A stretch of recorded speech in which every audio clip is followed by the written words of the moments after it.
Chapter 11. Touchdown. As the shuttle touched down on the lunar surface, a soft vibration hummed through the cabin. The teens peered out of the small portholes, taking in the stark, breathtaking landscape of their new home. The surface stretched out in every direction, a vast canvas of gray, with Earth as a brilliant blue and white jewel hanging in the black sky. Ezra, Micah, Eve, Naomi, Rachel, and Jonah stepped onto the moon's surface, the light gravity making each step feel like a gentle bounce. Ahead of them, the central hub of the colony was already taking shape, a large dome structure with lights and cranes working tirelessly. The land around it was carefully marked, radiating outwards in 12 equal segments like slices of a pie. As they moved toward the central hub, Nana's voice, warm and steady, filled their comms. "Look around, my dears. This is what we've been preparing for. Guatemala was practice for the moon, and the moon is practice for Mars and beyond. Just as the early church in the book of Acts built communities of faith and love, we are doing the same, only now we carry that mission into the stars." She gestured to the vast circular territory. Each clan will have its own slice, just as it was back on Earth. The central hub is where we'll come together, where all are equal and decisions are made for the good of everyone. We are one body, many parts, working in harmony. The teens listened, absorbing the enormity of their purpose. Nana continued, "Remember, we are all God's children, made in His image. Our differences are small compared to the unity of our faith and mission. Whenever you face a disagreement or you feel lost, remember what your mothers taught you. Check your arc. You'll find that we're all more connected than we think." Ezra glanced around at his friends, their faces a mix of awe and determination. They were no longer just teens from a small village. They were pioneers on the frontier of human and spiritual exploration. "Let's make this place a shining city on a hill," Nana concluded, her eyes twinkling with hope. "A place where faith, love, and hard work light the way to the stars." Chapter 12. New Beginnings. The first weeks on the moon were a whirlwind of activity. After a brief orientation, Ezra, Micah, Eve, Naomi, Rachel, and Jonah were each given a series of assessments. These assessments, designed to identify their strengths and preferences, would help place them into apprenticeships that would shape their roles in the burgeoning colony. Ezra found himself drawn to engineering, fascinated by the intricate systems that kept the colony running. He was paired with a senior engineer who had worked on the Eden Lift project, learning to maintain and improve the life support systems. Micah's aptitude for agriculture placed him with a team working on hydroponic farms.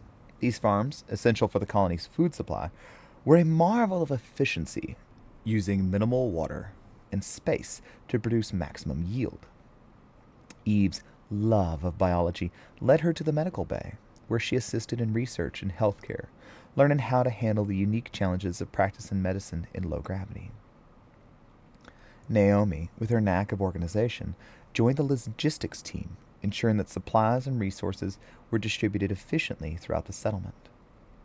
Rachel's artistic talents found a place in community planning, where she helped design living spaces that were both functional and beautiful, incorporating the cultural heritage of the Syndicate. Jonah, ever the natural leader, took on a role in security and emergency management, learning from the best how to keep the settlement safe and orderly. Throughout these 90 days, the community gathered each week at the central church. Though still under construction, the church served as the heart of the colony's spiritual life. It was a place of worship, community meetings, and shared meals, a reminder of the unity and purpose that bound them together. The church's single, large hall could seat the entire colony, but as the population grew, they held multiple services to accommodate everyone. The sermons, often delivered by rotating members of the clergy, emphasized the importance of faith, perseverance, and the mission to be a light in the darkness of space. As the 90-day period drew to close, Each of the 16s had settled into their roles, contributing to the colony's growth and stability. The new clan names, chosen through a community-wide contest, were about to be announced, marking the end of one chapter and the beginning of another. Nana's words echoed in their minds. This is just the start. We are building something that will last for generations, a testament to our faith, our commitment to glorifying God in all we do. Chapter 13, The First Feast. A year had passed since the first wave of Syndicate settlers touched down on the lunar surface. In that time, the once barren slice of moon had become a living testament to the generations who had worked, prayed, and dreamed of this day.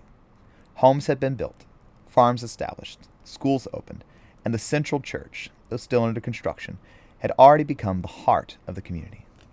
The church hall, an expansive open chamber near the central hub, was alive with preparation. Banners representing each of the 12 clans lined the walls. Paper lanterns and LED garlands hung from support beams. Long tables stretched across the space, bearing foods that were both familiar and new. Dishes created from crops grown in lunar soil under careful stewardship. Hydroponic greens, roasted root vegetables, honey-baked legumes, handmade flatbreads, and slow-cooked meats from the colony's growing livestock program. The celebration wasn't officially called Passover, but it echoed the spirit of remembrance and covenant. This was the Syndicate's first feast, a yearly gathering to commemorate the founding of their lunar home and the faithfulness of God who had brought them this far. The gathering was holy, festive, and deeply personal. The full community gathered, with over 5,000 residents in attendance and many more watching via arc from their surrounding lunar districts. Children played around the edges of the hall, while elders reminisced near the heaters, sharing stories of Earth and Guatemala. Music played softly, hymns first, followed by a blend of cultural tunes from across the Syndicate's wide diaspora. Nana stood near the center with the 6 young settlers, Ezra, Micah, Jonah, Rachel, Eve, and Naomi beside her. They had each taken root in their roles over the last year. Ezra was working on engineering systems and maintenance. Micah had taken to agricultural and animal care. Jonah was learning about lunar operations and local security. Naomi was helping manage logistics and interclan communication. Eve had joined a medical and research team studying long-term effects of low gravity on human health. Rachel, gifted in the arts, had begun designing devotional spaces and community artwork that reflected the colony's spiritual mission.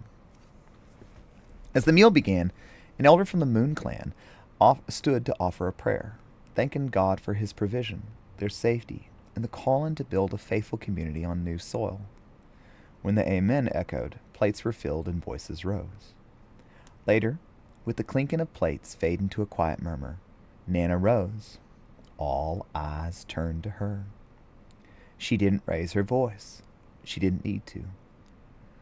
1 year ago, we stepped onto this dust, she said.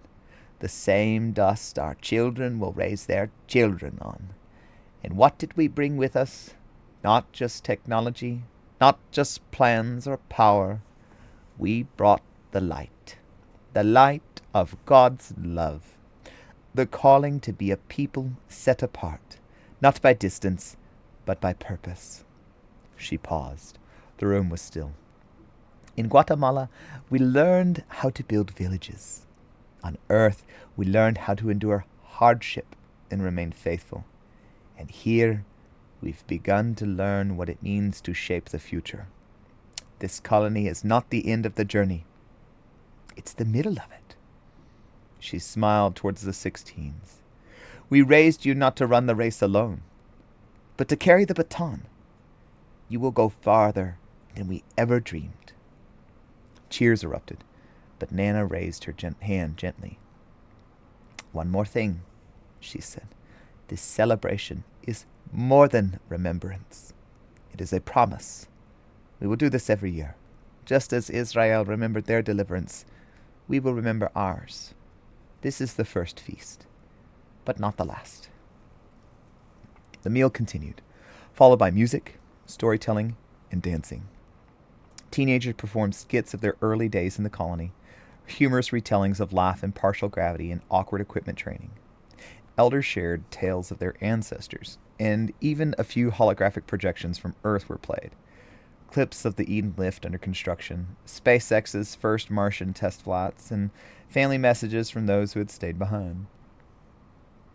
The celebration lasted well into the night. Toward the end, the Council of Elders took the stage to share their plans for the next year.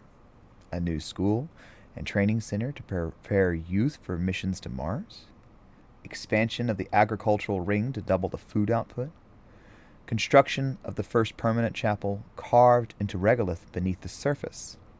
It would be a large chapel for the capital and be one of its kind. Most clans will have their own district capitals based on their layouts over time, but the Syndicate capital was the middle, and it needed everything 12 times as large, so the chapel would hold 144,000 people. And a message: the next great wave of settlers would arrive in 6 months, including skilled workers, families, and young people chosen for long-term lunar development. As the last song faded and the crowd began to drift out beneath the domed ceiling, Ezra stood beside Jonah and Micah. "We really did it," he whispered. "No," Jonah said, smiling toward the now quiet stage. "We've just begun."